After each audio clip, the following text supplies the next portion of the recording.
Dans un moment de choc, le président sud-africain Jacob Zuma a renvoyé le ministre des Finances, ce qui a entraîné la chute du rand. Et c'est la plus forte baisse en plus de 4 ans. Dans cette revue de presse de jeudi, les économistes appellent les actions de Zuma un geste politique irresponsable au moment d'une profonde faiblesse dans le pays, qui était la première économie du continent. Dans un communiqué envoyé par courriel, M. Zuma a fourni peu de détails, ayant déclaré que M. Nene a été démis de ses fonctions après 19 mois et avant son déploiement à une autre position stratégique. M. Nene a été remplacé par David Van Rooyen, qui est membre parlementaire des comités des finances et des transformations économiques.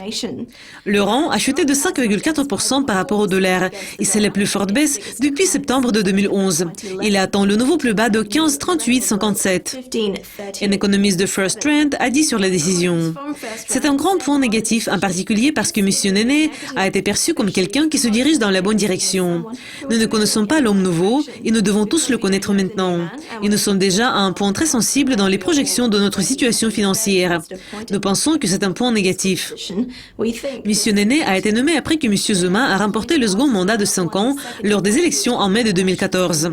Il a lutté pour maintenir la dette sous contrôle, comme les chutes des prix des matières premières et la pénurie d'électricité ont freiné la croissance économique. En octobre, il a réduit les prévisions de croissance pour cette année jusqu'à 1,4%, ce qui est bien en dessous de 5% que le gouvernement vise à atteindre d'ici 2019 pour diminuer le taux de chômage de 25,5%. Le remaniement du cabinet des ministres, le 6e depuis que M. Zuma a pris ses fonctions en mai de 2019, crée plus d'incertitudes pour une économie en difficulté qui doit faire face à l'effondrement des prix des métaux, la baisse des cotes de crédit et les contraintes liées à l'énergie. Le 4 décembre, Fitch Ratings Ltd a abaissé la cote de crédit du pays à BBB et c'est seulement un niveau au-dessus du non-investment grade, tandis que Standard & Poor's a réduit la perspective de sa notation équivalente jusqu'à négative, ce qui a rapproché la nation encore plus vers l'état de pacotille. Peter Ettard, l'économiste à Nomura International, a déclaré que c'est peut-être un des pires moments où cela aurait pu arriver. C'est le moment extrêmement mauvais après la baisse de la cote. C'est une évaluation très négative et cela augmente les risques de chocs de passifs éventuels à l'avenir. C'est une érosion d'une institution qui était solide. Tandis que la décision de soir de M. Zuma, prise mercredi, pourrait répondre à ses fins politiques, cela pourrait peut-être affaiblir l'Afrique du Sud dans les yeux des investisseurs étrangers de plus en plus sceptiques.